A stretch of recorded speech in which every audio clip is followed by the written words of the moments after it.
How you doing, Mike? Cheers. Good.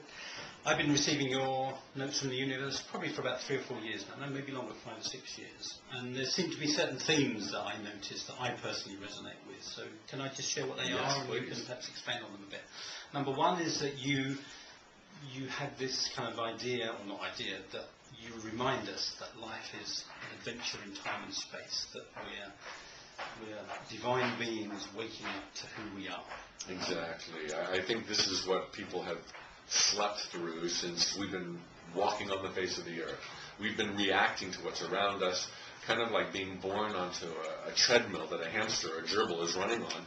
And people have, up until now, not had the freedom to ask the hard questions. And instead of asking the questions, they take what their forefathers or generations before them concluded on life as to be life and reality itself, either in the guise of religion or what have you. Finally now, everyone's an armchair philosopher. Everyone is able to start asking the hard questions. And most amazingly, when we start asking the hard questions, who are we? How did we get here? What the heck is going on? We discover that life is so knowable. It resonates in all of our cells. It's so simple. We are creators. We are divine beings. We are here because we all chose to be here.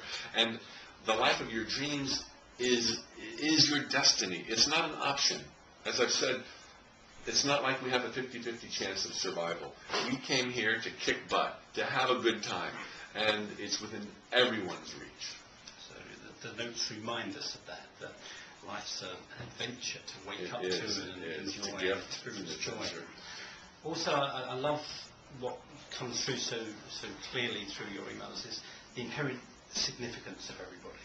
Mm-hmm. Because, Thank you. On bad days, I can still feel pretty insignificant myself. To know, can you, or do you got to? Yeah, no, I know what you're saying. We all have the hills and valleys of creaturehood, and again, very sadly, because of lessons passed down to us, we've inherited the notion that we were born bad, that we're broken, we're never going to be repaired, we can't change that. And to me, this goes so against the grain of what's true. We were born holy, we are divine. All of the elements look to us for direction. Each and every human being is important beyond words, is living a sacred adventure for the sake of everyone else. I will never know what it's like to walk in your shoes, Nick, and neither will anybody know what it's like to walk in my shoes. We each have an exclusive window to reality.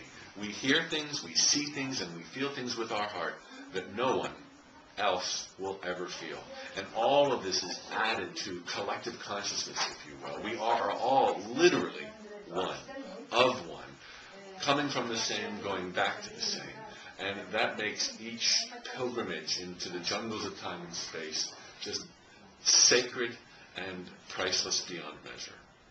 But your notes, I guess, the words that are just coming to me, you're talking about all the lessons we've been taught and stuff. I call that our conditioned self, what we've come to believe about ourselves, and then there's what I would call our unconditional self, which is how we were created. Right. And I guess what I love about your notes is I presume they come from your unconditioned self to remind me about my unconditional self.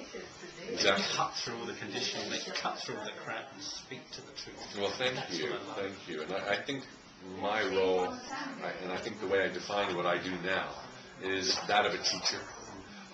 And what I like doing the most is literally, as you said, tearing down the curtains of our false limiting beliefs that never did make sense, and kind of letting in some light and sharing what to me, and I think what is intuitive to everyone, is the truth about our power,